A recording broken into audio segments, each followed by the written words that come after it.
Lord God Almighty, you are worthy to be worshipped and praised. We pour out our hearts to you in this prayer to give thanks to whom you have brought into this world, your Son, Jesus Christ. We have reminded this Christmas season of the most incredible gift of all, Immanuel.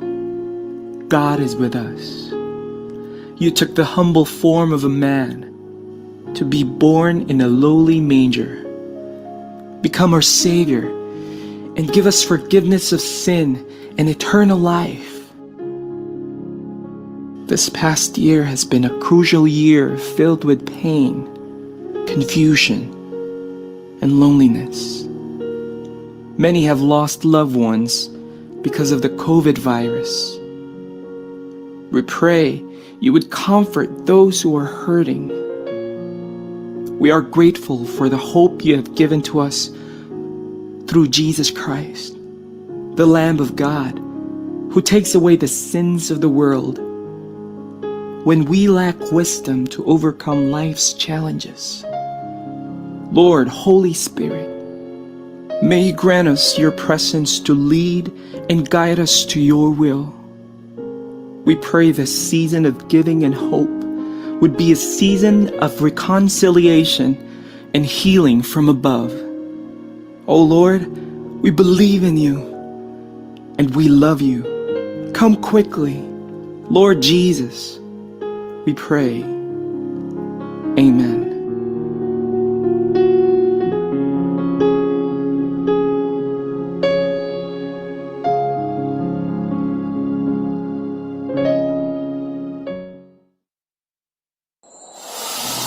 Walang kasing saya ang Paskong Pinoy. Dumaan man ang problema at pandemya, kayang-kayang lampasan basta't nagdadamayan at nagmamahalan. Ho, ho, ho! Merry Christmas! Tuloy na tuloy pa rin ang Pasko dito sa V81 Radio, Manila. Ito ang paborito ng bawat Pilipino. Basta all hits, all Pinoy, panalo. Merong kwentong iyakan at tawanan. Kahit nasaan ka man, ito'y mapapakinggan.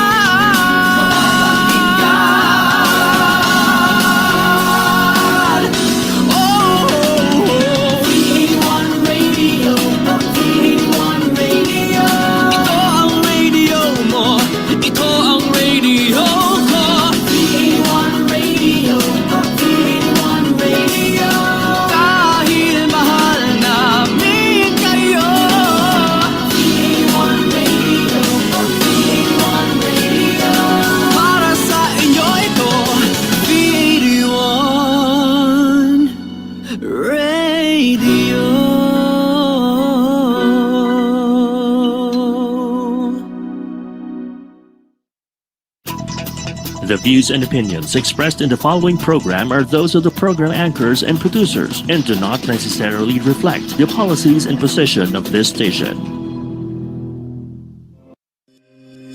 Discover the best-kept secrets in metaphysics, law of attraction, science, and spirituality, and listen to practical mystics from around the world. Let's open Pandora's box with Reverend Reg Stan, your metaphysical minister, here in Practical Magic, your practical mystic source, only here on V81 Radio, Manila.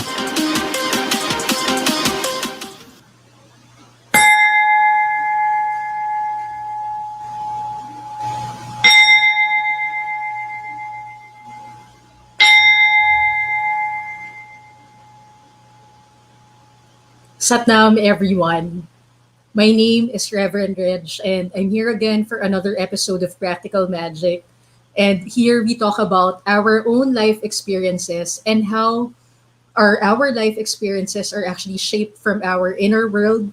And today I'm very excited because I have my colleague Reverend Hayden who will lead us into the topic of Wicca and fiery traditionalists and how it actually affects our practical lives, our personal lives, our professional lives, and how we are all actually interconnected. But before we proceed, I want to invite everyone for a simple affirmation. Please close your eyes. And use your right palm to touch the heart. Take a few deep breaths.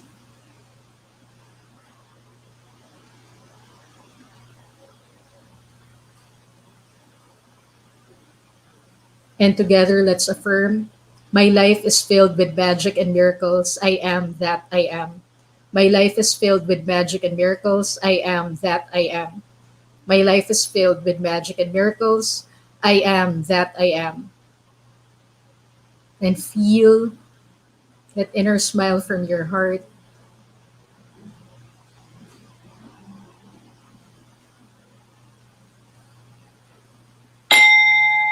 You may gently open your eyes. So let me introduce to you our guest. Reverend Adam is an ordained IMM minister. That's International Metaphysical Ministry, a Fayeri traditionalist, and an initiated witch.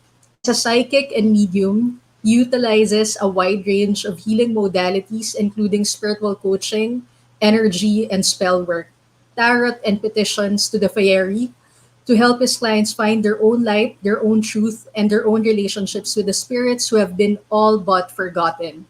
He is a co founder of T. Eldeliva, an Elven spiritual tradition drawing on the works of J.R.R. Tolkien, and a member of Clee Arrow and a sorcerer's covenant of fiery traditionalists who draw who drew on a fairy folklore and legends to build relationships with ancient entities that have all been forgotten. He is currently working on a couple of books. One is called Witch Child Surviving the Satanic Panic, a true story of religious abuse on the pathway of overcoming it. Another is The Dragon's Voice, uh, grimoire of Welsh witchcraft and sorcery, and you can find all of that in his website. And just to give you a brief background, Fayeri traditionalism is a modern practice of spiritual ecology of relationship with the multitude of other than human entities called by us Fayeri, but includes the spirits of the dead and dwellers of natural phenomenon, and some of which had a cultic following, gods and goddesses at one time. We make petitions and offerings to and those other human persons for various pacts and contracts. For all of life is an interdependent symbiosis. We hold two indwellers as preeminent, the wind indweller and the earth indweller, from which we have our life and being. And without further ado, please welcome Reverend Adam. How are you doing today? Pretty good. Thank you, Reverend Reg. Thank you for having me on here. Yes, we're so glad to have you, and I'm so excited because I have an actual resource person who can really talk about Wicca extensively and fiery traditions because I know that, like you've mentioned, it's actually a forgotten belief system or philosophy, and I know it's very much interconnected to what's happening right now with Mother Nature. And at the same time, like what we were talking about earlier, we can't just neglect these things because it's actually affecting our lives. And it's actually the cause as well of why we are all in this situation of pandemic. So, Exactly. uh, Reverend Adam, please give us some idea about Wicca first because I know there are a lot of people who are curious about it. 10 years ago, I was actually a devoted Wiccan, but it was only me and my teacher who was practicing it. So we would do our prayer rituals during moon cycles. And I know there's more to it, but we only touched very short content of it. So please enlighten us about it. Yes, no problem. Wicca um, is actually a reconstruction of a. Basically a new religion based off of ancient practices, reworked to be practical in the modern age. Wicca, um, it was believed early on, meant to bend, to shape, to change the way the world works around us. In fact, one of the greatest definitions of of magic and witchcraft is the ability to change our our consciousness to change the world around us. And so Mhm. to be a Wiccan was to bend and shape these forces to achieve changes within the world inside us and the world around us. Wicca was founded by an old British man named Gerald Gardner in the late 50s. And he brought in a lot of ideas that have been debunked over time, but the mytho-history that he drew upon allows a lot of Wiccans to look further back before Christianity arose, before organized religion really became a thing, where we were able to draw upon resources from Buddhism, from practices that may have originated with pre-Christian religions, such as various festivals, and like you mentioned, one of the things that we do as Wiccans is we gather usually once a month when the moon's full to adore the spirit that is the Queen of Heaven and the Queen of Earth. We see the goddess within the moon, and when she is full, we come together because in the Wiccan Reed it goes, "When the moon rides at her peak, then your heart's desire seek," and that's the best time to come together as a group to call upon the ancient mother goddess to achieve those changes we wish to see in our lives and the world around us. Now, Wicca um, has follows the cycle of the sun and the moon. So we have eight Sabbats throughout the year, and in fact, we have a big one coming up on the 21st, and that is Yeah. Yule. That is our form of the same kind of practices that Christianity uses within the traditions of Christmas.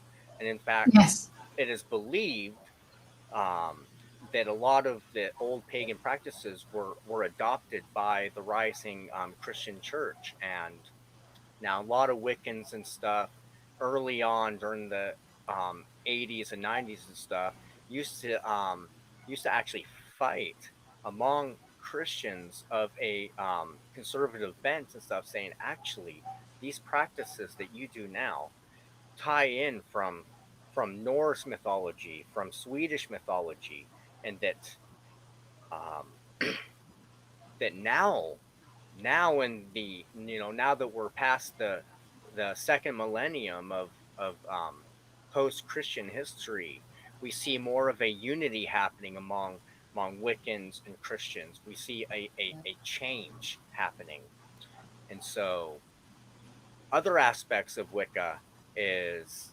the um, is actually held by this by the International Metaphysical Ministry as well. Metaphysics is a very important aspect of Wicca because Wicca is a spirituality more bent upon a religious belief system, while metaphysics gets to the laws of the universe behind that. Metaphysics uses a lot of the same terminology that us Wiccans use in what we call witchcraft, the actual craft of doing stuff as a witch or as a Wiccan. And witchcraft is where a lot of the stuff happens. Is while we draw upon the energies of the god and the goddess, which we would see is the law of polarity among a lot of metaphysicians and hermetics. They are, in fact, in Wiccan traditions, two aspects of the one whole.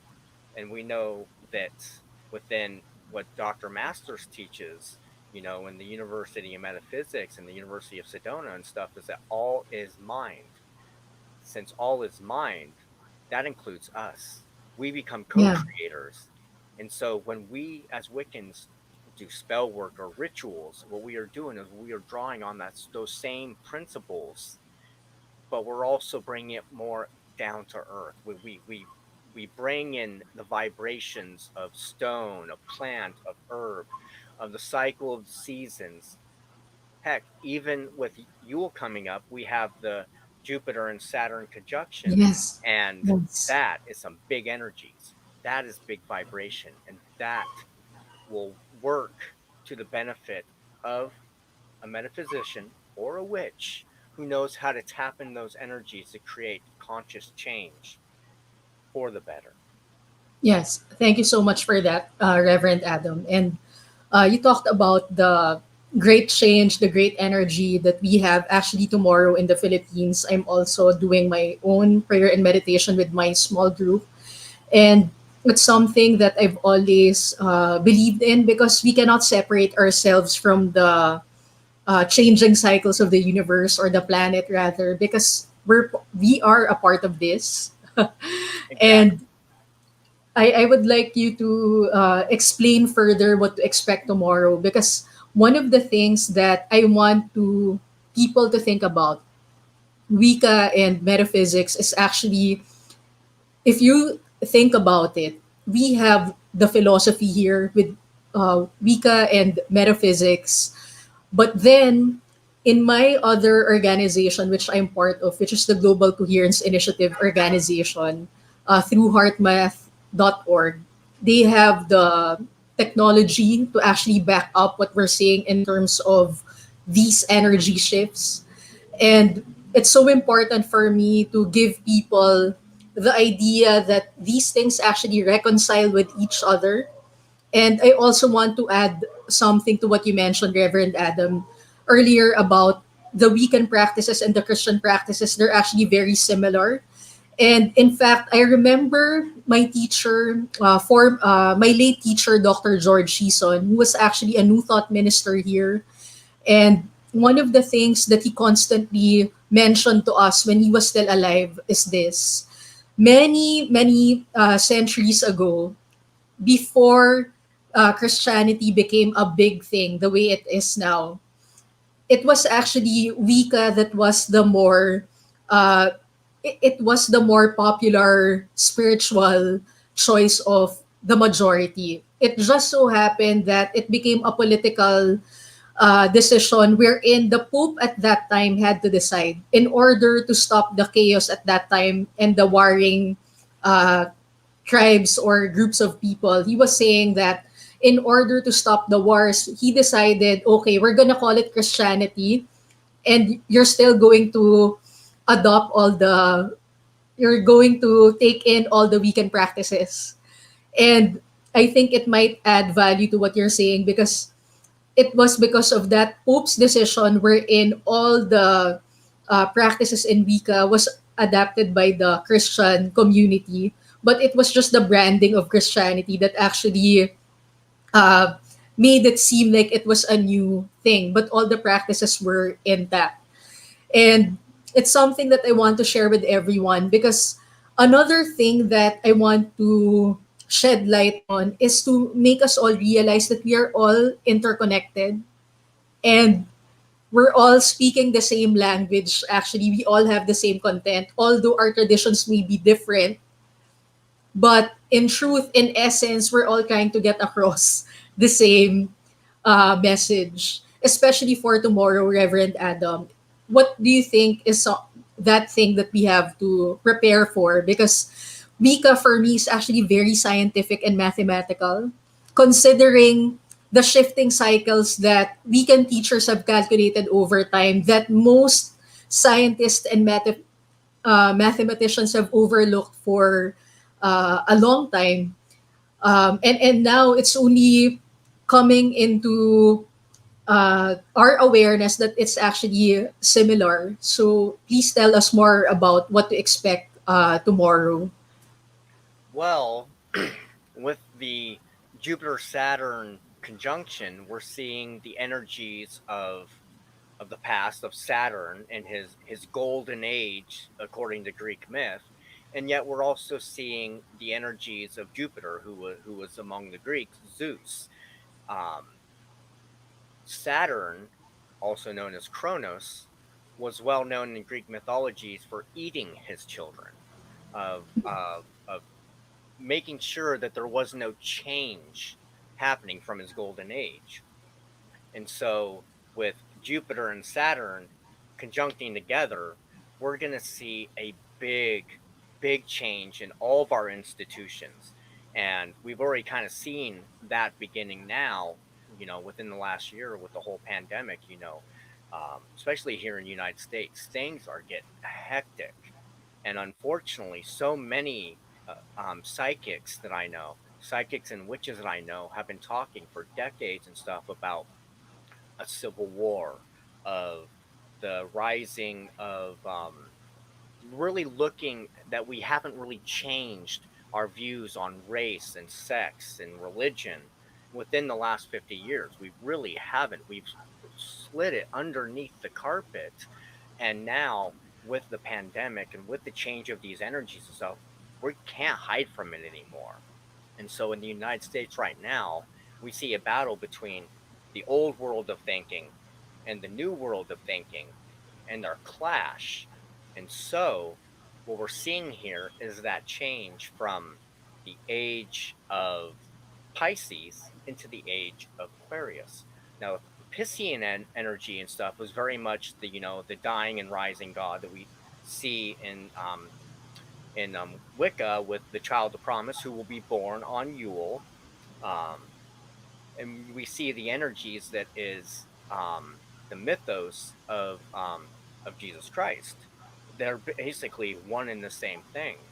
And in fact, my Mm-hmm. teacher said to me when I was leaving the church, because I was raised in a very fundamentalist Christian household, as I was leaving the church, was that basically what was happening is that um, that we are on a move from the age of tyranny to the Mm-hmm. age of enlightenment. We're taking the old water and mixing it with the new water, as seen by the Aquarian symbol, the water bearer, and we are making a new pot, a new stew, a new brew of awakening.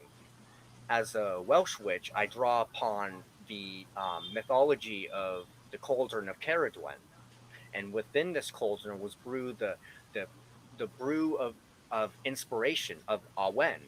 And I'm not going to go deep into that tale, but basically, you have a young boy who is supposed to stir the pot, nonstop, year and a day, you know, as Caradwen is throwing these herbs and simples and tonics into this brew. Little Gui and Bog sitting there stirring and stirring and stirring. And well, after the year and a day and stuff, it's distilled into three little drops. And um, something happens, and those three drops come out of the cauldron and stuff, scald his thumb. And that's actually one of the beliefs of where we get from sucking our thumb. He put Mm-hmm. that thumb in his mouth and stuff, and he had all the wisdom of the ancient world. And so we're seeing Wow. the influence of water, and water within Wiccan tradition and within certain metaphysical traditions is a symbolism of wisdom, of emotion, of change, because it ebbs and flows.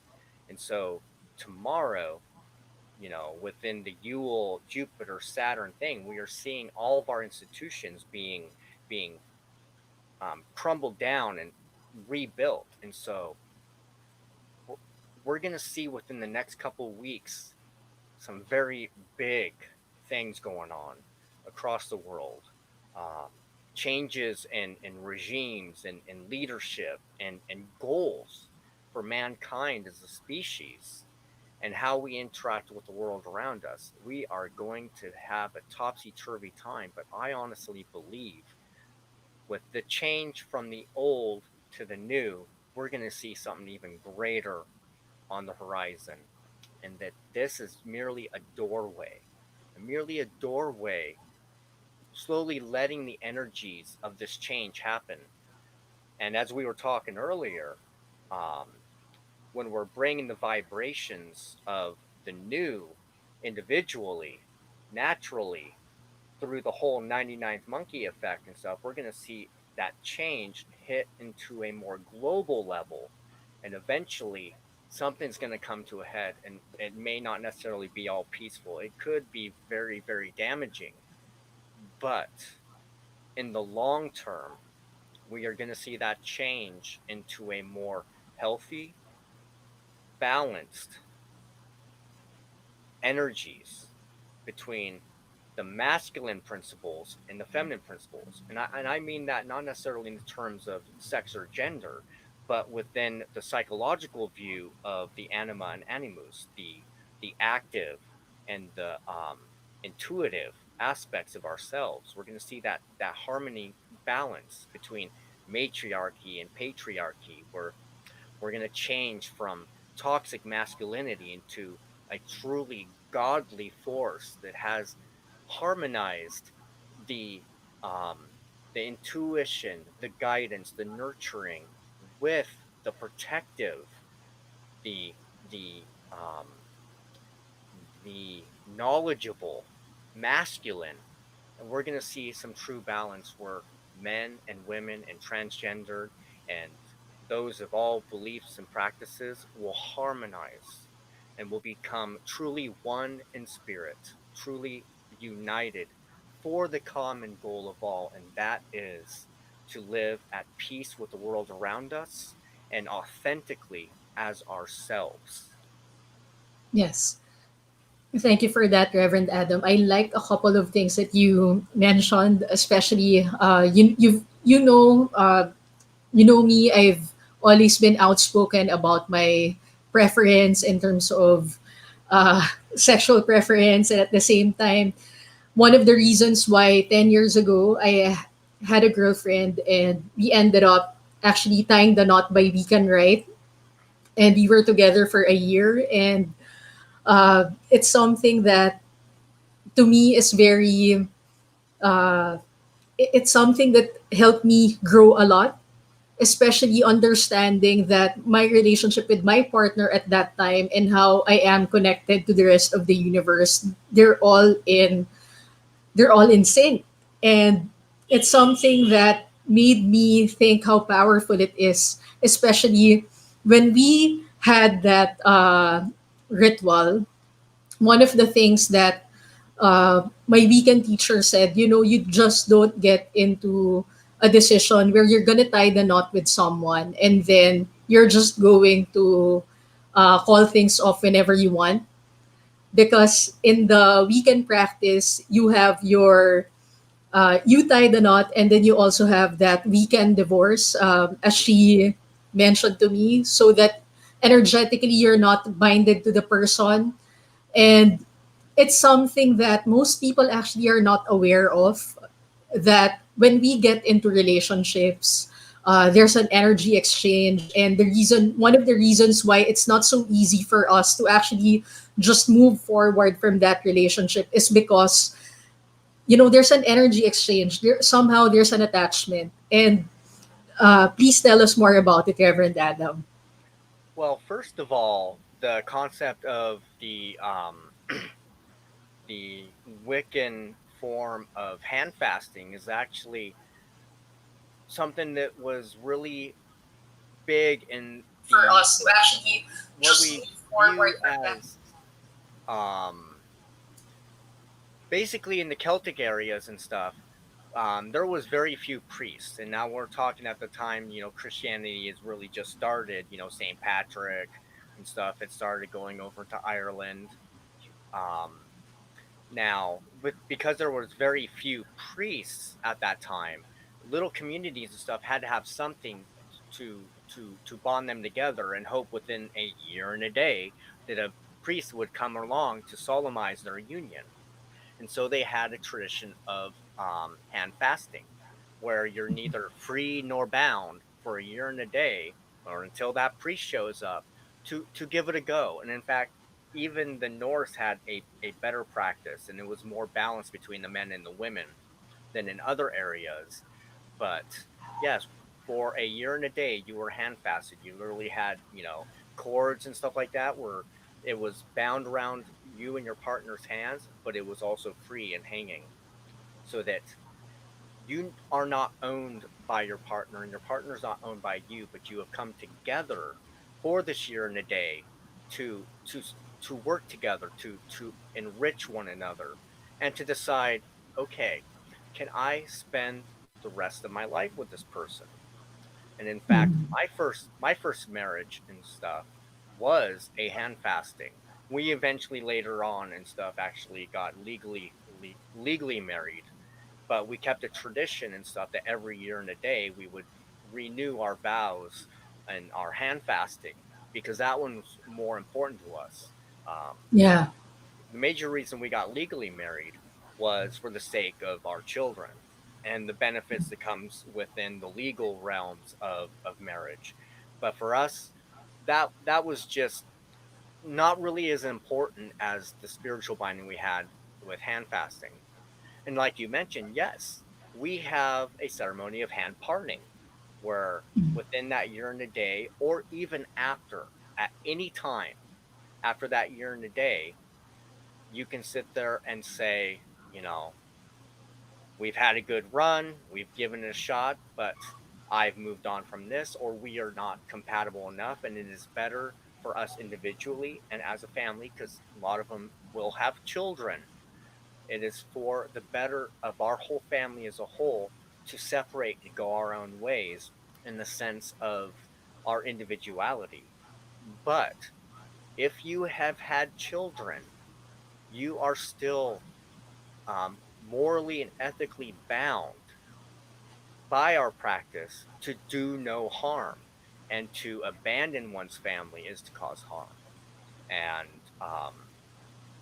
And so with hand parting and hand fasting is a very individual, and there are no complete set practices. And in fact, everything I speak here is only from what I've learned, and I do not speak for Wicca in general. I speak for only the stuff I have personally learned and I have personally practiced. So I want to make sure I put that in Yeah. because you know what they say. There's always going to be someone nitpicking the stuff you say, and so I want to make sure that I'm only speaking for me and what I have learned through the last 28 years or so.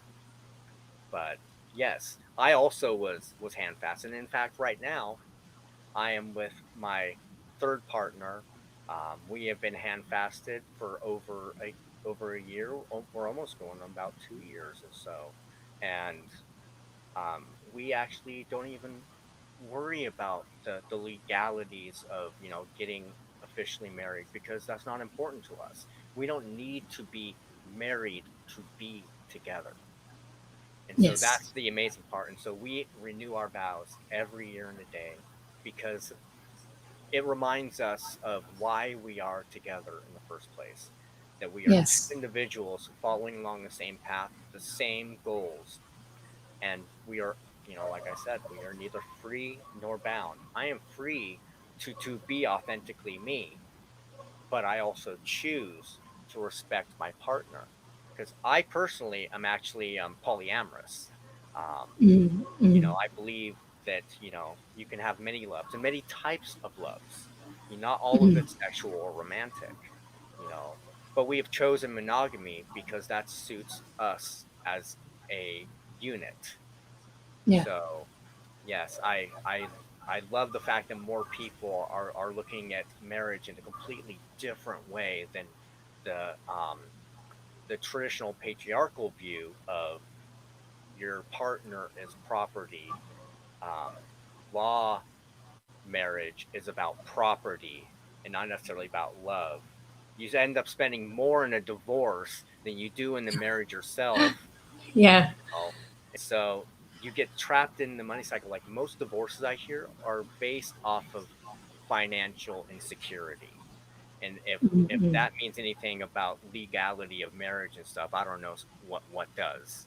And so for Yeah. me, I'll keep to the spiritual aspects and leave that legal stuff elsewhere. Yes. Thank you.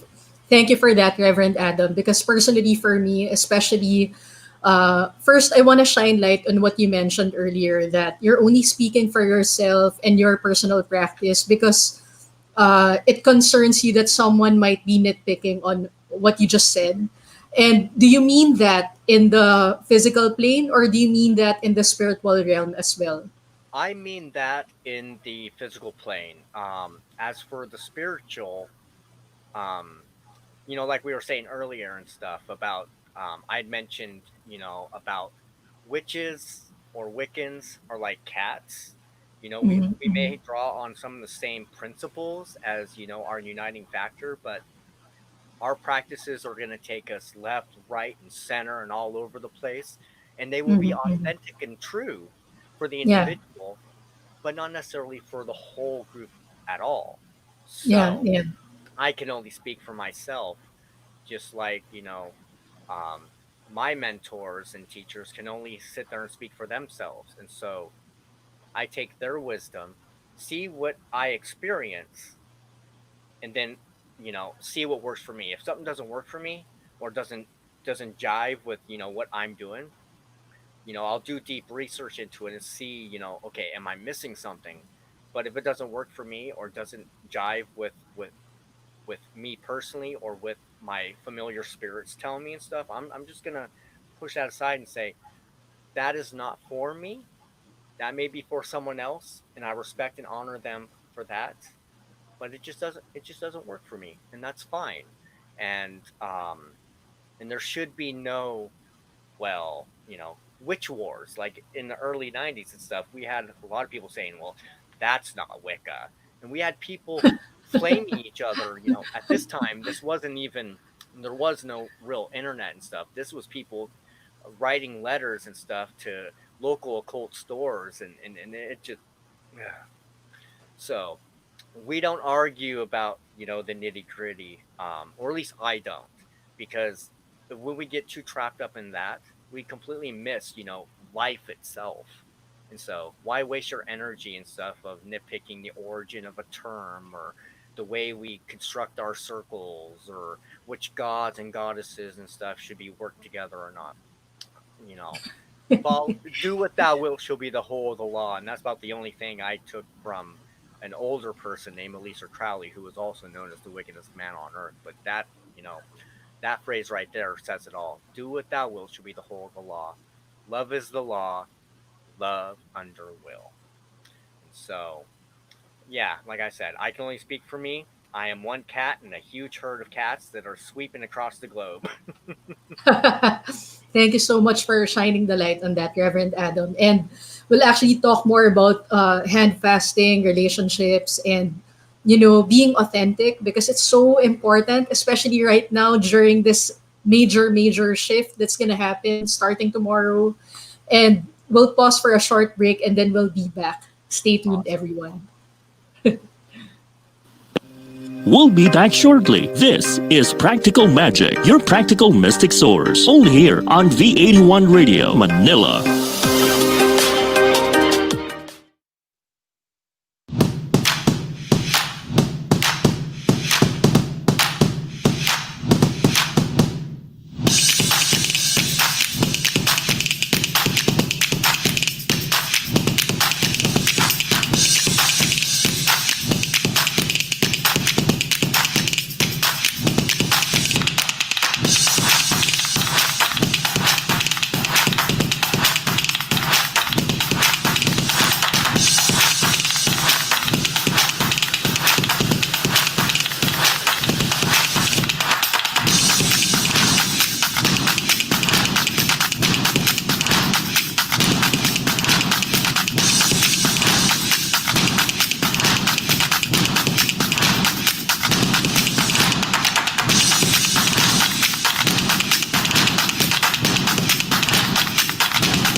Connected ka na ba para laging updated sa mga bagong shows, promos, trending news, viral videos, events, o patok na OPM hits? Just follow us on Facebook at V81 Radio Manila. Simple lang, itype lang ang letter V81 Radio Manila. O, di ba madali lang? Kaya i-like at i-follow na. Coming soon on Napalm Season 3. If you rock with them, we're gonna roll them. Get ready for Napalm Music Awards, because your new all-Pinoy alternative music source is about to bring the house down. Abangan at tumutok lang tuwing Sunday, 1 p.m. dito sa Napalm para sa mga updates. Dito lang yan sa V81 Radio, Manila. Now back to Practical Magic, your practical mystic source. Only here on V81 Radio, Manila.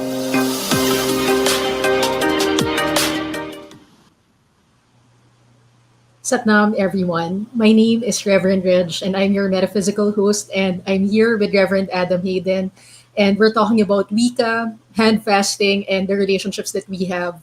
So back to you, Reverend Adam. Thank you, thank you. Like we were talking about relationships and all that. I know we were focusing more on our interactions with our partners, but Yes. we shouldn't stop there. Our interactions go way beyond just, our partners. Um and not even just merely in the physical, emotional, mental realms, within metaphysics and within Wicca itself, we believe that there are at least seven layers of existence, symbolized by the seven chakras, the seven layers of the aura, and this also goes into the realms unseen. Um, that there was a teacher named Dion Fortune, and she wrote a lot of books. She was a member of the Hermetic Order of the Golden Dawn, from which we Wiccans ascribe a lot of our information. And she talked about a weaving between souls through each of the realms, and this touches back on what I was talking about the masculine and feminine energies. So of course, she was at a time where the whole concept of transgender and stuff really wasn't a public thing. And so Mm. she talked about, in the physical realm, you have male and female. In the emotional realm, you have male, female, but They alternate through up into the divine realm where they are one. And so the concept of relationship changes and ebbs within each layers of existence. And so, with that in mind, I want to take into account that this isn't just within human beings themselves, but within all entities around us. What I, in my path, call the Feeri, which is for me, is a collective term for the souls of the human dead, for those entities that were once worshipped by cultures and stuff as gods and goddesses, and they had their own temples and churches. And well, these entities, some of them were never even human to begin with. They were what we call indwellers. When the thunder roars and stuff, you see the phenomenon that is a person of that event.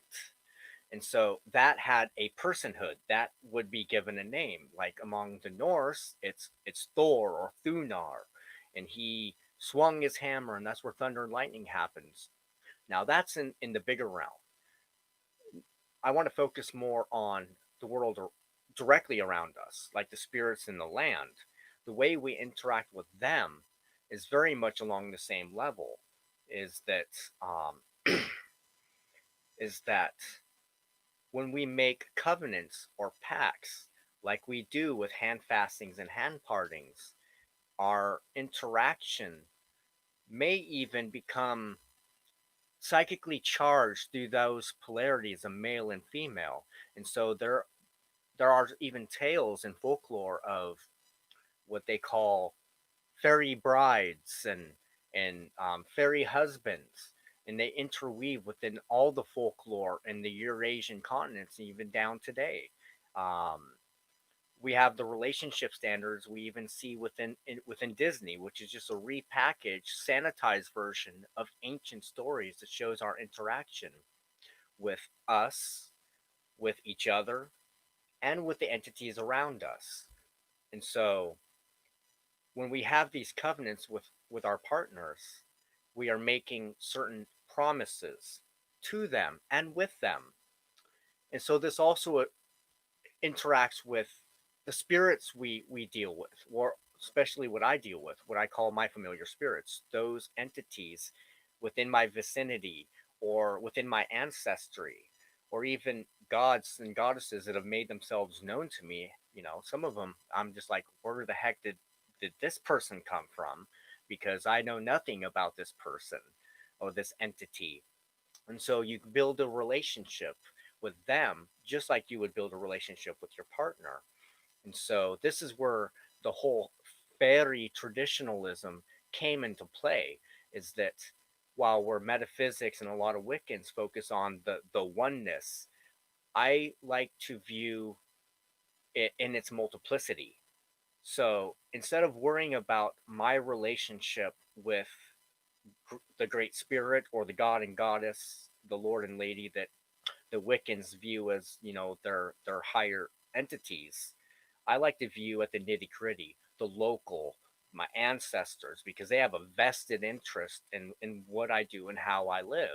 And so they are more likely to sit there and accept my offerings and accept my petitions for what we do in this side of the veil will send repercussions within the unseen and vice versa.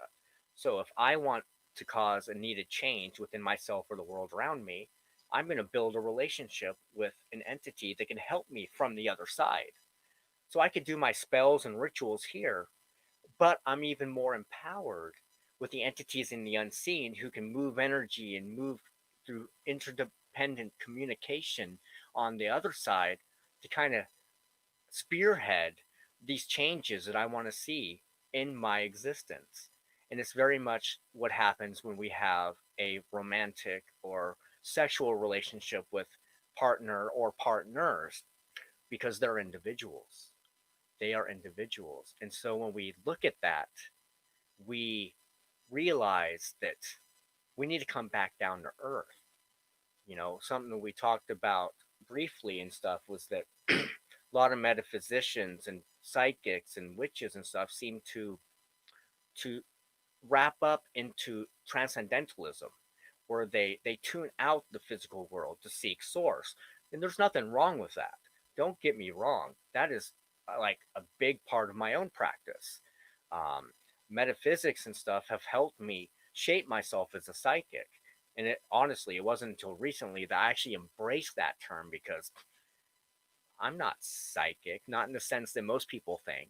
I don't um, constantly hear voices. I mean, I've had some experiences, but the skills and stuff that I have learned have been through my interactions with others, with my teachers, with the spirits in the land. I have a little place I leave offerings in my compost. It's not merely just a compost bin. I don't just throw stuff in there. I give honor and thanks for, okay, the land gave me this. I give this back to the land.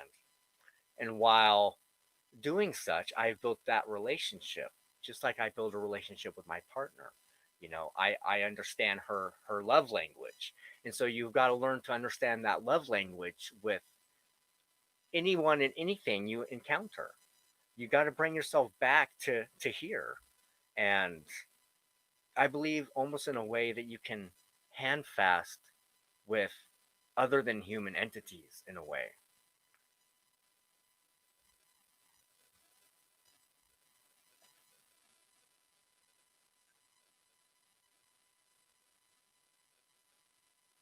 Thank you for that, Reverend Adam. And you mentioned a lot of things that actually I want to break down for our audience. First, because I'm concerned about, when we decide to make a pact or a covenant with someone, let's say it's a love partner first, whether it's a girlfriend, a boyfriend, especially if you're already in something that's legally binding, such as marriage. Because my guy friends and I talk a lot about this. And um, because we would talk about who we're attracted to, and Right. if you want to go out with someone.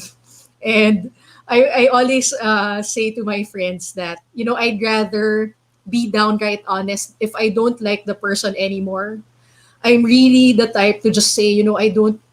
But in my evolved state, of course, in the past I wasn't like this. Right. um, in my evolved state, I will not allow myself to be in a relationship and then I'm attracted to somebody else.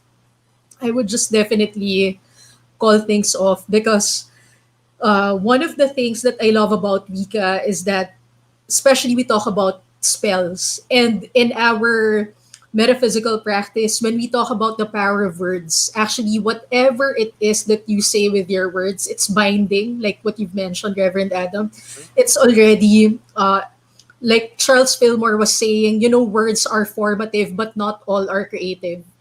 And what he means by that is the moment you're speaking words already describing something, whether it's a present event or a future event, it's already in motion.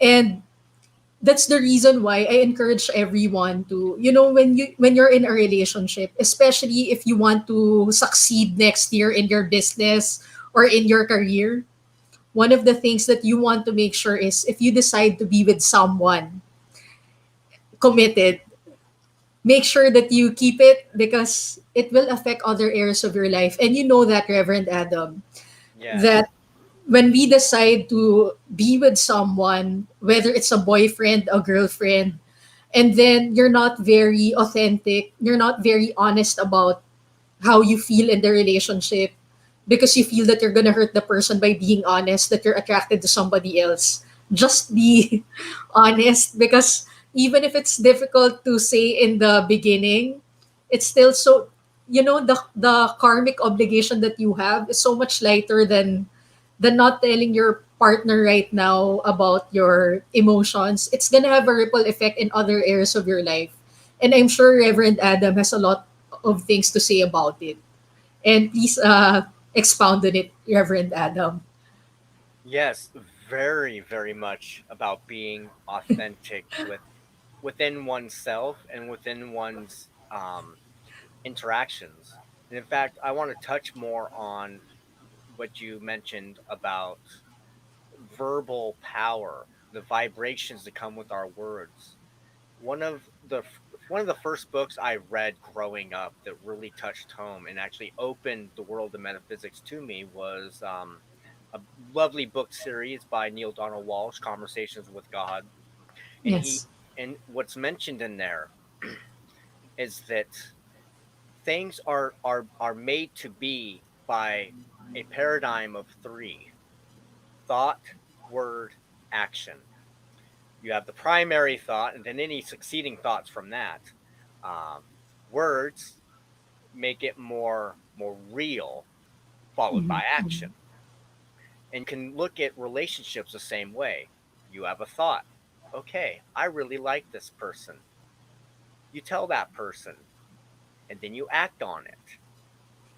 Now, if your primary thought behind it was for some sort of selfish gain for yourself, say a sexual encounter, you're Mm-hmm. cheapening yourself, you're cheapening them because we're in a culture where being authentic and saying, "Okay, this is what I want from this.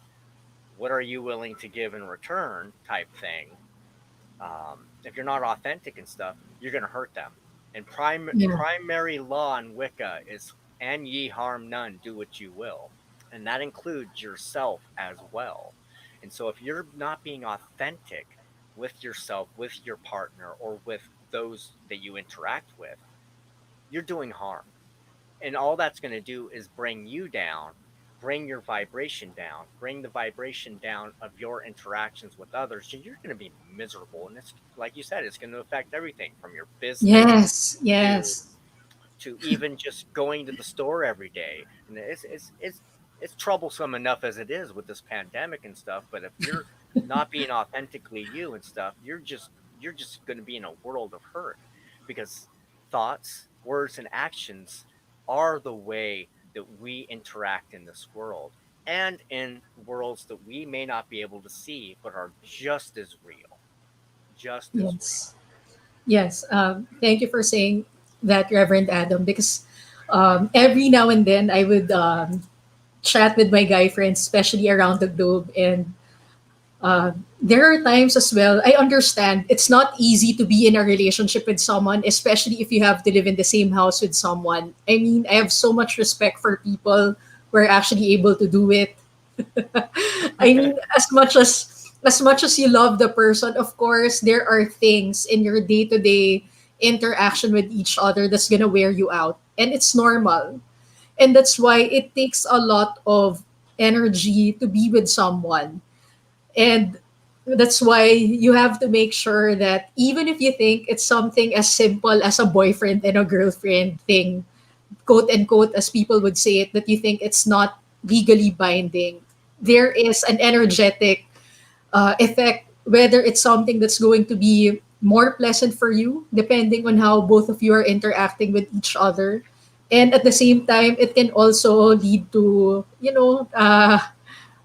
karmic obligations if you're not very authentic, like what Reverend Adam was pointing out. And I am really pointing that out to everyone because it's true what Reverend Adam said. We already have the pandemic, so you don't want to add any more negative karma to to your Right. personal or your professional life at the moment. And you talked about spells, Reverend Adam, and it's something that has always been amazing to me. I didn't really have that formal school that you had with Wicca, but there was a book here in the Philippines, and I bought it, and it would tell us to get certain things together, like certain oil, candle, color of a candle, release and bless certain situations to make room for something new. And this is something that I want to emphasize to our viewers because this is actually the part where it's not fully understood by people, and it's actually a form of prayer ritual. So please tell us more about it, Reverend Adam. What are the materials for, and why is it necessary in the weekend practice so that our audience can understand better? Well, like you mentioned and stuff, spell work for us Wiccans and stuff is very much like a prayer or an affirmation in a lot of other traditions. The difference is we have more of a hands-on application, and you can actually see it in some of the more ceremonial traditions, such as the Catholic Church. They use a lot of spells, whether they recognize it or not. Yeah. Their whole book of Psalms, nothing Mm. but beautiful spell work, the power of the word. Um, Now, with the various tools and utensils, honestly, that is utilizing the metaphysical laws of vibration and correspondence. Now, um, different herbs and different stones have different properties. They resonate on a certain frequency that that interacts with us very much like the stars in the sky. Now, these are various, and it would be way too hard to sit there and even encompass a quarter of them within the time we have here today. Um, but um, in essence, honestly, spell work is more like a yeah, like hands-on prayer. You are bringing in the energies of these herbs to or these stones to achieve a change in the world and within yourself. And this goes also to the whole thought, word, and action mentioned in Conversations with God. You have a thought. This is your intention. I want to draw money to me. Words, an affirmation.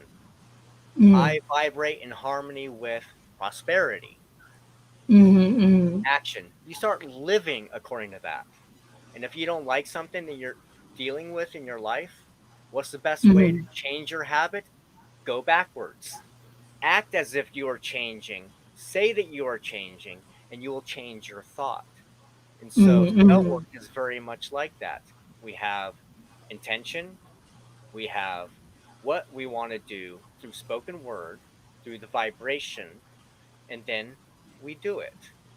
We bring mhm, in those energies, we cause a change, and the more one vibrates in harmony with authenticity or with the help of familiar spirits or the divine mind, source, the quicker those responses will happen, the whole cause and effect. The more mhm, you are resonating, the more of these energies towards that goal you have, the quicker you're going to see results. For me, I've noticed as I've grown in my practice that I personally don't really do much spell work for myself. I've noticed that for me, all my work that I do with my clients and stuff, satisfies me deeper than doing spell work for myself. And in fact, it actually, I've been talking with my counselor and some of my teachers and stuff. For me, spell work for myself really doesn't work. And I think that's my guides telling me to stay humble. And so, through the law of attraction, by helping others, I'm bringing more help for myself. Yes, So what yes. I do, so what I do to cause change in my life is I do petitions. I reach out to the spirits around me through offerings, through speaking good words with them. Getting to know them, exploring. Like behind my house, I got a beautiful birch tree who's seen many years, Wow. and Mm, I sit there and I leave little offerings of cake and honey, and I talk with it, I touch it, I really meld myself with it. I spend time with it. I speak with it like I am with you right now. And I've had mm. some amazing experiences with that. Um, I've also I've done a few rituals and spells, mostly in with the trainings and stuff I've received. Um, but more often or not, I ally myself with other than human entities through a sense of honor and reverence. Mhm. Very much like Shinto has their kami. Even some of their ancestors have become, I don't want to say deified because we're all divine, but have kind of gained a cultic following. And I don't mean cultic as in the negative connotations, but I mean a set of traditions and practices to give honor to this specific thought form or the specific entity, that has shown to have positive effects within the worshippers' lives. And so, when it comes to spell work, while I don't do it for myself, I love love making spells. For me, it's like a kitchen witch making a cake, or you know, eat the flavors of certain stones and the spirits of those stones. And oh, tea. Tea is like the best brew of spell work right there. Just setting intention into your water as you're steeping the leaves and stuff, and then drinking it down with a blessing. Best powerful magic right there. Thank you for that, Reverend Adam. Anyway, right now I have here my friend, and if you have your mobile phone as well, please share our interview on your wall so that your other friends can see it, and at the same time they can also ask their questions. So one of the things that you mentioned earlier, especially about the making petitions, and I love what you mentioned because there's another author whom I resonate with. His name is Tom Timor. He wrote the book The Gentle Way. He was introduced to me by a dear friend of mine, Angie.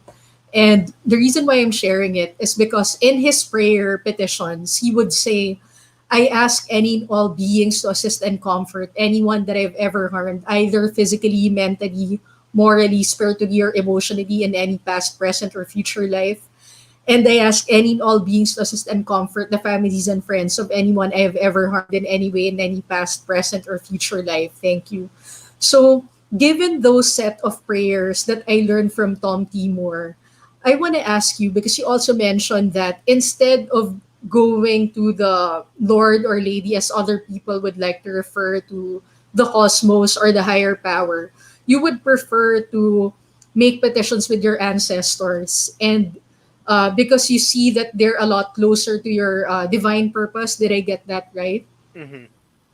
Hmm. Yes, So very much. yes, I've always believed that there's a purpose for every human being. I can really feel it, that there's a calling. And can you please talk more about it? Because it's something that I share to friends and clients that, I really believe that there's a purpose and there's a calling. And that the moment you decide to actually move towards the path of your calling or your purpose, then all the other details get taken care of a lot faster and easier. What can you say about it, Reverend Adam? Actually, I completely understand the concept of a calling. I was introduced to I was actually introduced to Wicca before I was introduced to metaphysics or anything else. I remember I was 7 years old, and there was this girl at school I liked, and Mm-hmm. so she was the one that introduced me, not necessarily to Wicca per se, but to the concept of working on psychic ability. And Mm-hmm. I've got a quote actually that um, kind of ties in what we were talking about metaphysics and witchcraft and being psychic. And I want to draw on that first before I really explain the whole calling thing. And a um, this is from Matt Aron from a recent book called Psychic Witch, a metaphysical Mm-hmm. guide to meditation, magic, and manifestation. And he says, quote, a psychic witch is one who not only perceives information with all their inner and outer senses in all realms of reality, but one who is able to directly experience, interact with, and manipulate them for their own advantage. So, drawing on that, I feel that I was called to do what I'm doing right now with you, since I Mm-hmm. was introduced to Wicca at the age of 7. I was very psychic. I used to have prophetic dreams, and Mm-hmm. unfortunately, they were not necessarily the most positive. And in fact, almost all of them have come true within the last couple years. And I felt called to get these messages out there.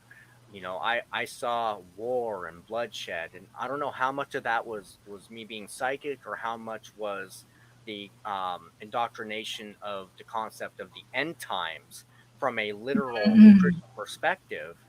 But needless to say, have felt and have spoken and preached from the rooftops at first in my local schools, but later on, with the power of the internet, I started speaking out about these things about the year 2000 is when I officially really came out to the world as a witch.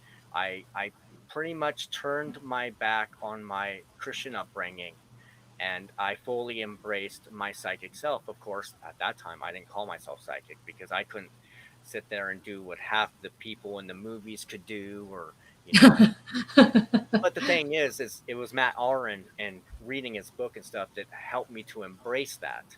And so I always knew that I found joy and peace in the spirituality I found. And I always knew that my job would be to use the pain and suffering I went through growing up, which will be mentioned a lot in Witch Child, that I'm working on.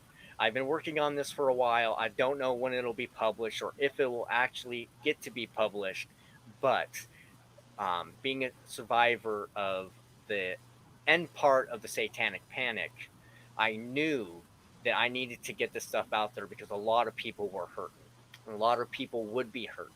And the whole concept of my study of all of this was to bring healing and to be the wounded healer, as many shamanic type traditions reference, to teach, to guide.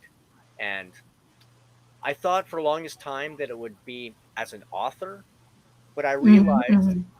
I actually realized today that being an author is like third priority on the list. First priority is to get the message out there, doing what we are doing right now.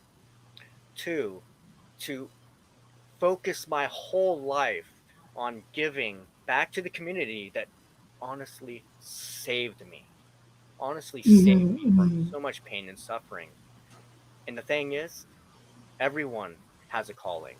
Some may discover it like I did at the age of 7. Some may discover it in their 50s. The thing is you are never early, you are never late. You will discover your calling when you are ready to receive it. And honestly, I became really ready to receive it about a few weeks ago. I had a client and she told me that things were going to change within the next like immediately, that things would start changing. I would have to be open to accept them. And next thing I know is you inbox me and say, "Hey, I've got a show. Let's do this." And that was the final aha. I am doing what I need to do. Yes, I'll work on my book, but this is more important. Getting these messages out, being there, being available, and Mm-hmm, showing mm-hmm. people that okay, I may not have all the wisdom, but I've been through enough pain that all I want to see is your pain healed. Yes, There's yes. calling for you. And I think we all, once we open ourselves to new possibilities, I think all of us will eventually find that aha moment, that nudge on the shoulder and stuff from the divine saying, "Here's your niche. Go for it."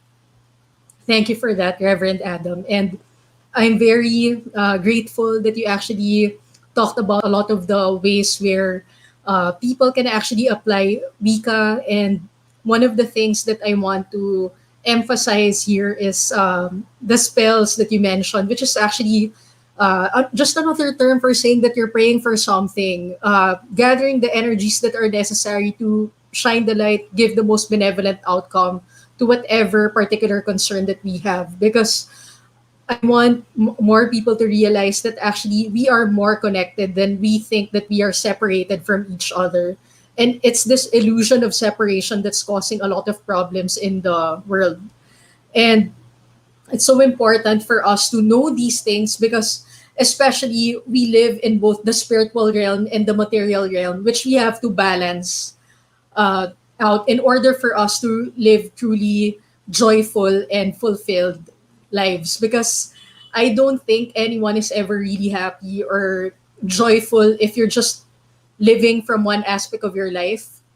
Mm-hmm. Uh, Even with the money, we want our money to go somewhere, to an expense that's purposeful. And at the same time, Reverend Adam and I actually are talking about this because whatever concern about health, whatever concern about the economic, uh, what people would call an economic meltdown right now, is actually something that we can all pray for, cast spells that are practical, so that when we have that concentrated energy, especially tomorrow, we will bring the number up high enough so that we can cause necessary shifts that will be for the highest and best win-win situations for everyone.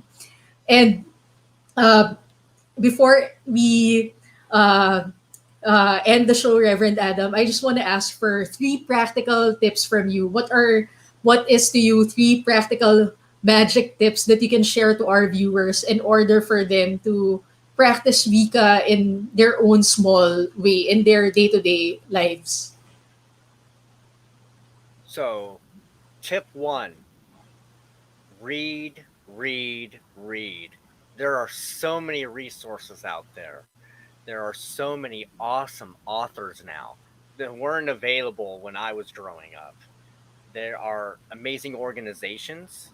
Reach out. Do not be afraid. See, we Wiccans, or we in the witchcraft community, we do not proselytize like other religions. We don't go out and say, "Hey, have you heard the story of Tammuz?" Or have you heard about the sun rising on the winter solstice? Anything like that.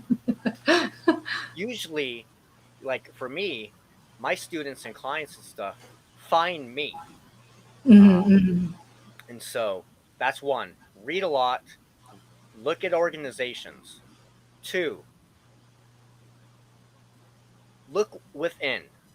Don't just sit there and say, okay, so I read a book and it says this, and now my inner self says, I don't necessarily agree with that, but I want to be a Wiccan, so I'm going to have to embrace that. No, you follow your authentic self. You take what works and not necessarily discard, but not worry about what doesn't work, because one of the things about witchcraft and stuff is that we're very practical. If something doesn't work for us, we're going to try another way around, or we're not going to sit there even bother about it, because we don't want to waste our energy on something that's not going to be beneficial for our growth. Mm-hmm. So, so two would definitely be authentic with yourself and others. And three, honestly, the third tip is key for me, is be mindful of your interaction with others. We are a symbiotic species. We are a symbiotic relationship in the physical world. And so what we do to ourselves, we do to the world, and vice versa. I mean, look at the way we eat today. We're not getting the nutritional value because we're either over harvesting our land, we're taking more than the covenanted portion that our ancestors laid out before the Indo-European invasions. Mm-hmm. But the thing is that we have to give back, and so there's an exchange of energy, kind of like fin- financially and stuff. We exchange money for goods and services. Well, it's the Yeah. same thing in the relationship aspect of the seen world and the unseen world. What we receive, we have to give back in some form, and we all come to this world with a form of debt, for we ourselves come from the unseen world through forces and forms, through indwellers. I mean, you look at the inner side of yourself and you've got cells and stuff doing whatever it wants, but it all works together to make us whole. And it's the same thing with the world outside of us. That the way we interact with, like, the birch in my backyard, or the dog down the street, or that person touting from the rooftops and stuff, saying hateful things. The thing is we still interact with them, we still work with them, and we can't sit there and hide from that. We have to be Yes. authentic with Yes. ourselves and authentic with how we interact with others. So that would be my third one. Be careful of your interactions. Thank you so much for that, Reverend Adam. I learned so much, and especially I liked about. I very much appreciate that you talked about our interaction with others, because although we know that in metaphysics, Dr. Masters always talks about the God within, for us to be able to transcend whatever community problems that we have at the moment, it will require our connection with each other and have that healthy dialogue. And now I also want to invite everyone to check out Reverend Adam Hayden's website. Ralph, please prepare the board. Thank you. So this is Reverend Adam's website. It's. Would you like to explain more about it, Reverend Adam? Honestly, I've been so busy with clients and stuff and computer problems that it's actually been a while since I've been able to actually update my website. But on there, you'll find a blog where I like to add a little bit of information every now and again. It'll talk about the various services that I provide, such as energy healing through like chakra balancing and aura cleansing. I also do rune readings, tarot readings. I use a lot of tools in my pastoral care. And of course, I also do various petitions and offerings to them in the unseen world. In the local area, I also do, as an ordained minister, I do perform hand fasting, hand partings, um, baby blessings, house cleansings, um, dealing with the spirits of your own land, because sometimes negative vibrations can gather together and you'll have stories of like hauntings and stuff like that. And this is where it's important, like your friend had mentioned and stuff about, even working with entities that we may have harmed in some way or has harmed us in some way. And that's about dealing with certain debts, karmic debts, as you mentioned. And I can help with those processes. um, my pastoral care also can come in the form of, answering simple questions here and there. And in fact, I also am currently working on a Patreon account where people can sign up for my Patreon, $5 tier level and stuff, get you access to articles and that, and various videos I collect. The $10 level gives you the same thing and a complimentary tarot reading for that month. I like to keep in contact with my clients and see how they develop by month by month. Um, and also, if you require more than one tarot reading a month, or you want to gift a reading to a friend, um, those in the $10 tier level and stuff automatically get 50% off on any additional services. Um, but yes, I am actually in the process of revamping my website, adding certain links, and of course, more information about my forthcoming books whenever the divine decides that those are ready to go out. Yeah. And videos. I actually plan on starting, now that I got my computer semi fixed and stuff. I actually start planning on doing a weekly um, radio show again. I'm not sure if I'm going to go back to Welsh Witch Radio, but I am going to start doing something weekly now that I've got a setup. I got my computer back, and this interview right here and stuff was the clencher and stuff, saying, "Hey, Adam, it's time to get off your butt and get back to doing what you love doing." Yes. Thank you so much for that. And please do keep doing it because it's really important. And I know more people who want to learn more about it will actually find you a great resource person and teacher. So thank you for what you're doing. And Awesome. next Thank you. slide, please. Yes, I also want to thank Unity Philippine Spiritual Center and Benedictine International School. They helped me with the facilities when I was starting practical magic. Thank you, Milo Bondok and Reverend Florence. And next. Also, Reverend Adam and I would like to thank our university, University of Metaphysics, the International Metaphysical Ministry, and University of Sedona, Dr. Paul Masters. We are so grateful that we're able to get quality metaphysical education. And we also encourage all of you who want to become life coaches or meditation teachers, mystical researchers to visit the website. And we have an ongoing scholarship program Yes. for those of you who would like to enroll. Next slide, please. Yes, Reverend Adam, would you like to share your personal experience of our scholarship program in the university system? That scholarship program helped me out in a very tight jam. When I first came to the University of Metaphysics, I was actually with my first wife, and as you mentioned about relationships, things get topsy turvy and stuff, and Yeah. so I ended up being separated from her. I was down on my luck, trying to restart my life, and um, I got help to continue my studies.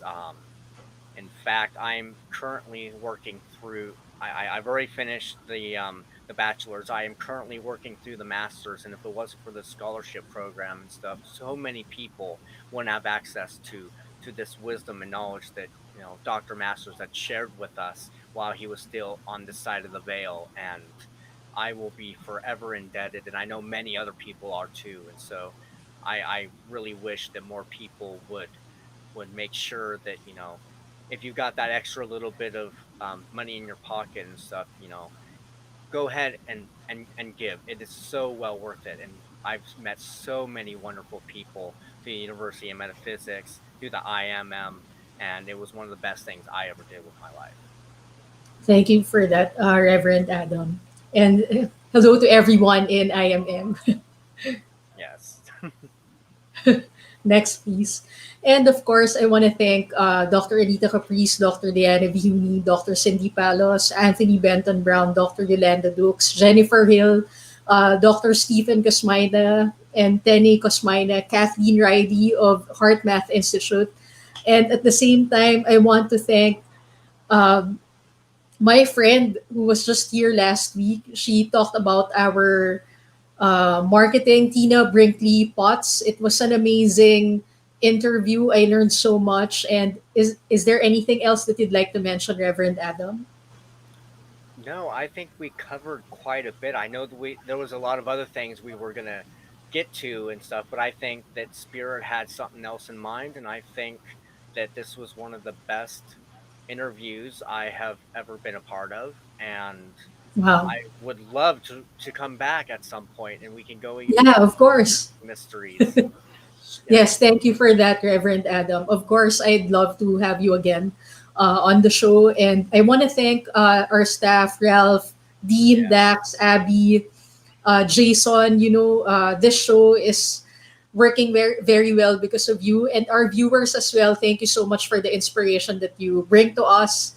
That's why we keep moving forward. And at the same time, I want to invite everyone to tune in again to Putting Things in Perspective on Tuesday. I'm going to have Stephen Simon again guest on the show because a lot of people actually want him back. And that's all for tonight. I'm gonna take advantage of what Reverend Adam mentioned about, looking more deeply into the quality of our interactions with each other as part of my practical magic tip for this week. And before we end, I want to thank Sir Rolly and Sir Charlie as well for, being co-producers of this show. And now I just want to invite everyone to just tune in within and close your eyes. And together, let's affirm the light of God surrounds us, the love of God enfolds us, the power of God protects us, the presence of God watches over us. Wherever we are, God is, and all is well. And so it is. So it is. And thanks again, Jezer Garcia, for our posters. That's all for tonight. Thanks, everyone. And remember, you are actually the magic that you've been waiting for. So get started and take action. Consistently delivering the very best in metaphysics. Here in Practical Magic, your practical mystic source. Till next time, only here on V81 Radio, Manila.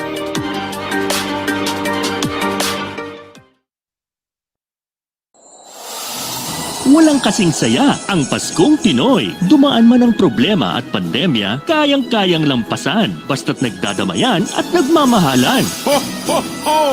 Merry Christmas! Tuloy na tuloy pa rin ang Pasko dito sa V81 Radio, Manila. Ito ang paborito ng bawat Pilipino.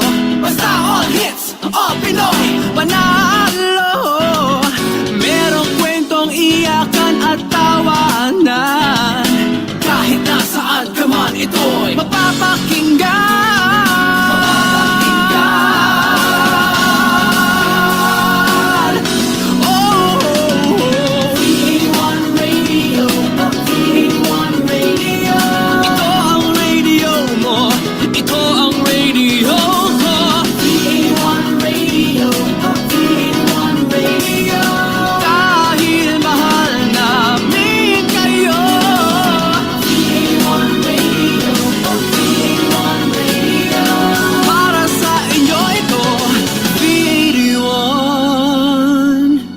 Radio.